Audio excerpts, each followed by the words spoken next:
खोपोली पेण रस्त्यावर वडवळ गावाच्या हद्दीत मातीने भरलेल्या डंपरला अचानक आग लागल्याची घटना घडली. MH48 AG 7400 क्रमांकाच्या डंपरला विद्युत वाहिनीचा स्पर्श झाल्याने ही आग लागल्याची प्राथमिक माहिती समोर आली आहे. मिळालेल्या माहितीनुसार डंपरमधील माती खाली करताना चालकाचे लक्ष जवळील विद्युत तारांकडे गेले नाही.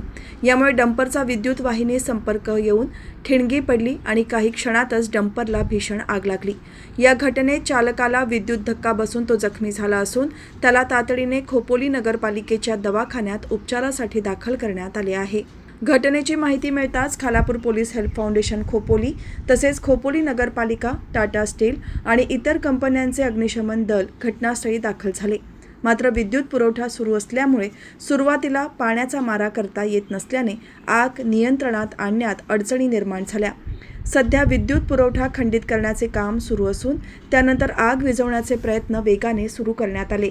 या आगीत डंपर पूर्णतः जळून खाक झाला असला तरी सुदैवाने कोणतीही जीवितहानी झाली नाही.